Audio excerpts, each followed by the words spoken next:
ঘৰ ভাঙিছিলে জানে নে? এভিকশ্যন কৰিছিলে। এগৰাকী মুছলমান মহিলাক এনেকে মানে মানুহজনী আহি মোক সাৱটি ধৰিলে। মই এনেকে ধৰি কপালতে চুমা খাই দিওঁ। একদম বুঢ়া মানুহ, মোৰ মা মানুহ ডাঙৰ।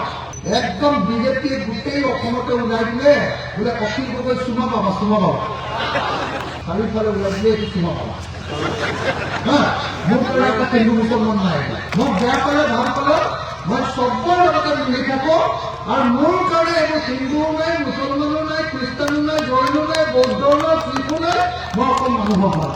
এতিয়া যিটো বিজেপিৰ অৱস্থা বেয়া, ৰাইজৰ দললৈ বিজেপি দলৰ 3জন MLA আমাৰ দললৈ আহিবৰ কাৰণে তেওঁলোকে বিচাৰে। মোক কৈছে যে আপুনি যদি চিটটো দিয়ে তেতিয়াহ'লে আমি আপোনাৰ পাৰ্টিত যোগদান কৰিম। চেয়াৰমেন আলী ডাঙৰীয়াও আমাৰ ৰাইজৰ দলত যোগদান কৰিব খুজিছে। ভাল হ'বনে বেয়া হ'ব? তেওঁক আমি ল'ব লাগে নে নালাগে? তেওঁ সংখ্যালঘু মানুহৰ কাৰণে মাত পাতে হয়নে? মই মানে 24 ঘণ্টা এটা কামত ঘূৰি আছো। দিনে ৰাতিয়ে টোপনি মাৰিবলৈও সময় পোৱা নাই। এটা কামতে ঘূৰি আছো যে 2026 চনত এইবাৰ বিজেপি দলটোক ব্ৰহ্মপুত্ৰত দলিয়াব লাগে। সঁচাকে পৰা যাবনে নাই? অসমৰ ৰাজনীতিৰ পৰা বিজেপিক ব্ৰহ্মপুত্ৰত দলিয়াই দিব লাগে বুলি ভবা মানুহৰ সংখ্যা কিমান আছে ইয়াত? চবে ভাবে সঁচাকে যদি সঁচাকে বিজেপি দলক অসমৰ ৰাজনীতিৰ পৰা দলিয়াই পেলাব লাগে, ব্ৰহ্মপুত্ৰত পেলাই দিব লাগে, তেতিয়াহ'লে কিন্তু একেটা সময়তে AIDFকো ব্ৰহ্মপুত্ৰত দলিয়াবলৈ সাজু থাকিব লাগে। কেলে জানেনে? হিন্দু ধৰ্মৰ মাজত থকা সাম্প্ৰদায়িক দলটোৰ নাম বিজেপি আৰু RSS, আৰু মুছলমান ধৰ্মত থকা সাম্প্ৰদায়িক দলটোৰ নাম AIUDF। হয় নে? এতিয়া যদি বিজেপিক অসমৰ পৰা খেদিব লাগে, তাৰমানে হিন্দু সাম্প্ৰদায়িক দলটোক যদি খেদিব লাগে, কোনোবাই যদি মুছলমান সাম্প্ৰদায়িক দলটোক সমৰ্থন দিয়ে, তেতিয়াহ'লে কোনো পৰ্যায়ত বিজেপিক খেদিব নোৱাৰে। কাৰণ ইয়াত মুছলমান মানুহবিলাকে যদি মুছলমান দলক ছাপোৰ্ট দিয়ে, তেতিয়াহ'লে উজনি অসমত হিন্দু মানুহকে হিন্দু দলক ছাপোৰ্ট দিব।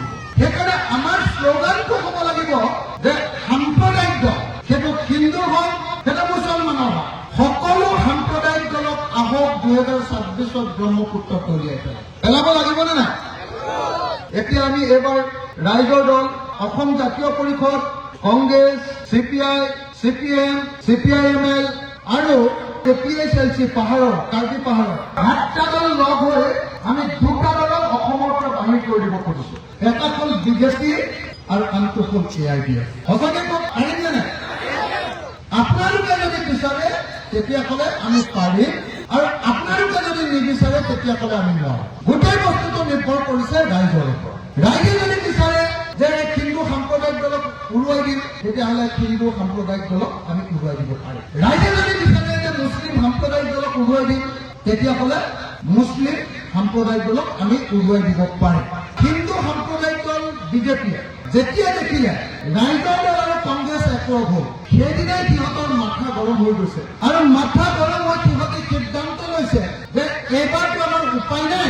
এইবাৰ যদি সঁচাকে কংগ্ৰেছ আৰু ৰাইজৰ দল বিৰোধী দলক হৰুৱাব লাগে, তেতিয়াহ'লে এইবাৰ সিহঁতে সিদ্ধান্ত লৈছে যে এটা এটা সমষ্টিৰ পৰা বিজেপিক ভোট নিদিয়া 10,000 ভোটাৰৰ নাম কাটি দিয়ে। আপোনালোকে খবৰ পাইছেনে নাই?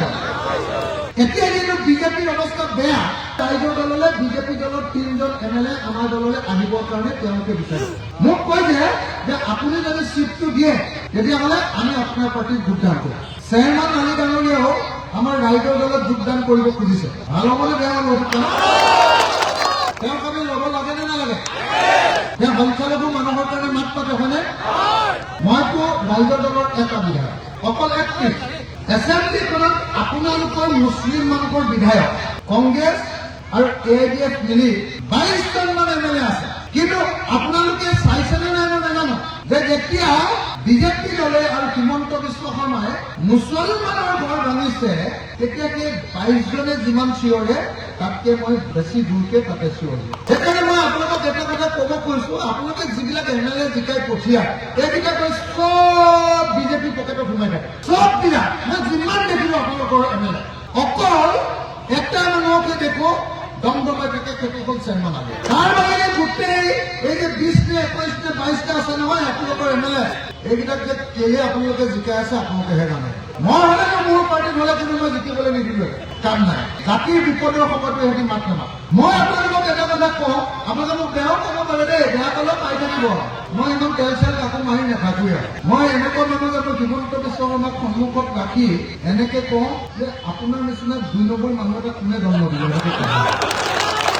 গোটেই বিজেপিৰ যিমান এমএলএ আছে 70টা 80টা গোটেই এজিপি বিজেপি চববিলাক যেতিয়া মই হিমন্ত বিশ্ব শৰ্মাৰ লগত যুদ্ধ কৰি থাকো বিজেপি এজিপি বিপিএফ ইউপিপিএল হিমন্তক ছাপৰ্ট দিয়াৰ সময়ত আপোনালোকৰ এআইডিএফৰ এমএলএ কেইটাও হিমন্তৰ ছাপৰ্টত মূৰটো এনেকে এনেকে জুপিয়াই থাকে মই দম দিওঁ কেতিয়াবা মোৰ তলত কাটিব বিচাৰিছে তহঁতি আকৌ তাৰে পক্ষত থাক এনেকে মই উল্টাই দমহে দিওঁ এতিয়া যেতিয়া আমি একলগ হৈছো আৰু উজনিৰ সময়ত যেতিয়া সিদ্ধান্ত লৈছে মানুহে যে এইবাৰ উজনিত বিজেপিক কৰোৱা লগে লগে বিজেপিয়ে ভয় খাইছে আৰু ভয় খাই ভোটাৰ লিষ্টৰ পৰা বহুত মানুহৰ নাম কাটি দিব খুজিছে কাৰ নাম কাটি দিব খুজিছে যিবিলাক মানুহে বিজেপিক ভোট নিদিয়ে বিহাৰত তেনেকে আমাৰ ইণ্ডিয়া মৰ্চা কংগ্ৰেছ আৰু বাকী দলবিলাকক তেনেকে হৰুৱালে আপোনালোকে জানেনে নাই আপোনালোকে জানেনে নাই বিজেপিয়ে বিহাৰত তেনেকে চৰকাৰ দখল কৰিলে বিহাৰত এনেকে যিবিলাক মানুহে কংগ্ৰেছক ভোট দিয়ে আৰু লালু যাদৱক ভোট দিয়ে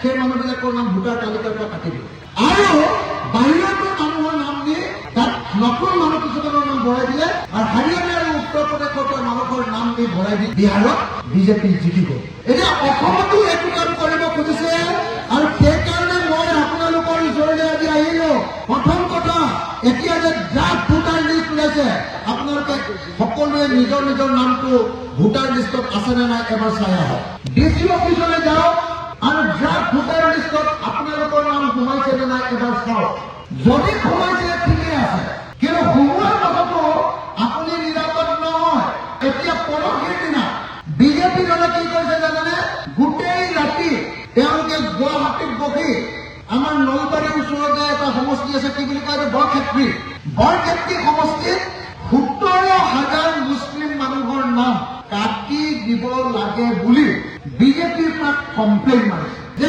এই মুছলমান মানুহবিলাক বিদেশী হয় ইহঁতি সন্দেহযুক্ত ইহঁতৰ নামকেইটা কাটি দিব লাগে বুলি যিজনে কমপ্লেইন মাৰিছে তাৰ নামটো কি জানেনে তাৰ এটা নাম হ'ল ৰাজদীপ বেগম ধৰিব পাৰিলে নে কথাটো ৰাজদীপ নামটো কি পুৰুষ নে মহিলা পুৰুষ বেগম কাৰ উপাধি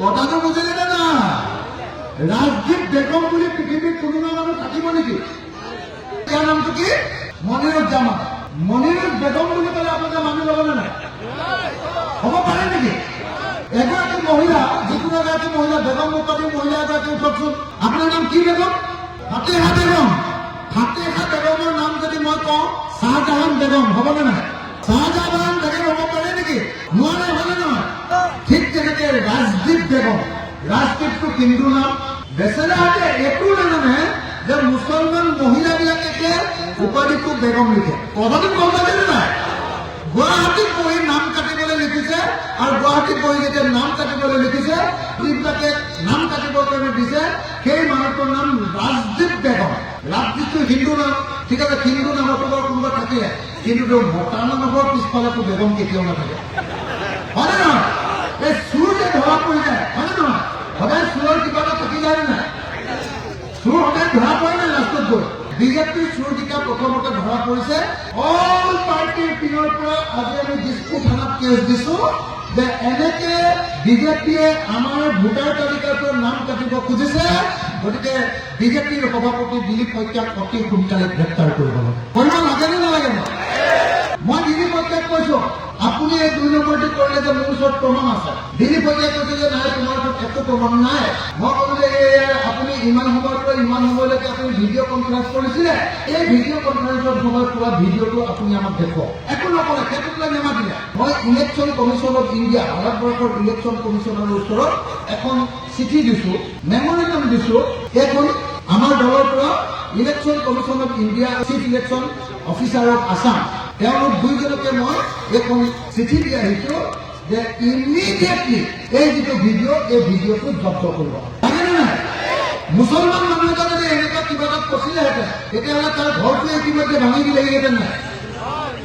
এজন মুছলমানে যদি এই কামটো কৰিলেহেঁতেন যে 10,000 ভোটৰৰ নাম কাটিব খুজিছে, তেতিয়াহ'লে সেই মুছলমান মানুহটোক ধৰি তাক একদম ৰাজপথতে গুৰিয়াই মাৰিলেহেঁতেন নাই হিমন্তই।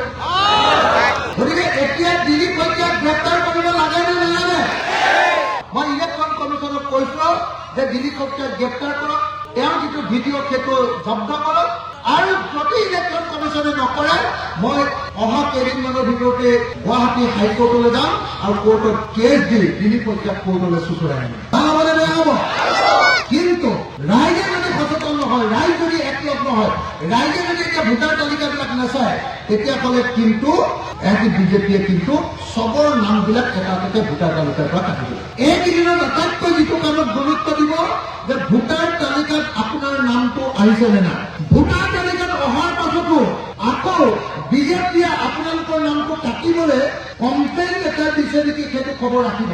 যদি কমপ্লেইন দিছে আপোনালোক তেতিয়াহ'লে কাগজ আহিব, নটিচ আহিব যে তোমাৰ নামটো ভুৱা নাম এটা ইয়াতে সোমাইছে বুলি বিজেপিয়ে তোমাৰ ওপৰত নটিচ দিছে, গতিকে তোমালোকে কাগজ পত্ৰ লৈ আহা বুলি আপোনালোকলৈ অৰ্ডাৰ আহিব। অৰ্ডাৰ আহোঁতে যদি আপোনালোকে সোনকালে নাযায় তেতিয়াহ'লে এইবাৰ ইলেকশ্যনত আপোনালোকে ভোটেই দিবলৈ নাপাব, তাৰ আগতে ইলেকশ্যন হৈ যাব, ভোট দিবলৈ আৰম্ভ কৰিব। কথাটো বুজিছেনে? মই আপোনালোক সকলোকে সেইকাৰণে সাৱধানকৈ কামখিনি আগবঢ়াবৰ কাৰণে অনুৰোধ জনাইছো। এতিয়া মই আপোনালোকক সুধিব খোজো চিধা যে এইবাৰ বিজেপিক ব্ৰহ্মপুত্ৰত উটুৱাই দিবৰ কাৰণে ৰাইজ সাজু হৈছে নে নাই? কংগ্ৰেছ আৰু ৰাইজৰ দল যদি লগ লাগে আমি আপাৰ আছামত বিজেপিক গিৰাই দিম। মই আপাৰ আছামলৈ কংগ্ৰেছ দলৰ গৌৰৱ গগৈক লৈ গৈছিলো। গৌৰৱ গগৈ নগাঁৱত ইলেকশ্যন খেলিব খুজিছিলে। মই ৰাহুল গান্ধীক কৈ কলো যে মোক দায়িত্ব দিয়ক, মই যোৰহাটৰ পৰা গৌৰৱক জিকাই দিম।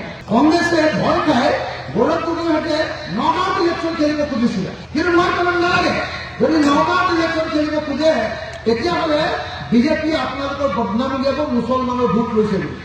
কোনো দৰকাৰ নাই, উজনি অসমলৈ আহক। মই আছো যে গৌৰৱ গগৈক জিকৰ দায়িত্ব মোক দিয়ক। মই গৌৰৱ গগৈক যোৰহাটলৈ লৈ গলো। ৰাহুল গান্ধীক মই কলো, ৰাহুল গান্ধীয়ে মোৰ কথা শুনি গৌৰৱ গগৈক যোৰহাটত চিট দিলে আৰু গৌৰৱ গগৈক মই 1,20,000 ভোটত যোৰহাটৰ পৰা জিকাই দিলো। আপোনালোকৰ ইয়ালৈ যে মই ৰকিবুল হুছেইনক জিকাবৰ কাৰণে আহিছিলো, আপোনালোকে গম পায়নে নাই? এতিয়া ৰকিবুল হুছেইনক আপোনালোকে ভাল পাই আছে নে বেয়া পাই আছে? ভাল পাইছে কিমানে আৰু বেয়া পাইছে কিমানে? কিমানে ভাল পাই আছে, কিমানে বেয়া পাইছে? কেনেকে হ'ব? কি হৈছে কথাটো? ৰাইজৰ দলৰ সভাপতি বিজেপিৰ বিৰুদ্ধে যুঁজি থকা আটাইতকৈ ডাঙৰ বাটটো এই অখিল গগৈ, আপোনালোকে কিমান বেয়া পাই আছে? বেয়া পোৱা মানুহবিলাকৰ হাতখন ডাঙৰ আৰু কিমান মানে ভাল পাই আছে?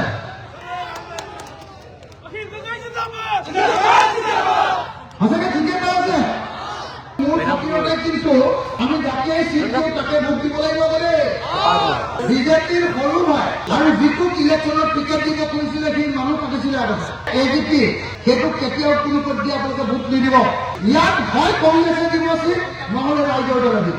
এই দুটা দিনত এটাই দিন কোন দলে এমএলএ উঠিলে ভাল পাব? ৰাইজৰ দলে উঠিলে ভাল পাব নে কংগ্ৰেছে উঠিলে ভাল পাব? কংগ্ৰেছ উঠিলে কিমানে ভাল পাব?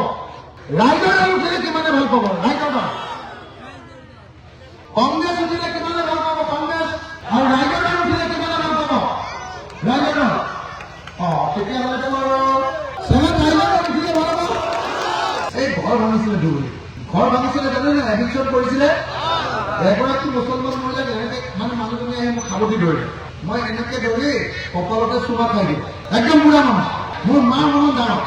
একদম বিজেপিয়ে গোটেই অসমতে ওলাই দিলে বোলে অখিল গগৈ চুমা পাবা, চুমা পাবা। আপোনালোকে বাচ্চা ল'ৰা ছোৱালীক চুমা খায় নে নাই?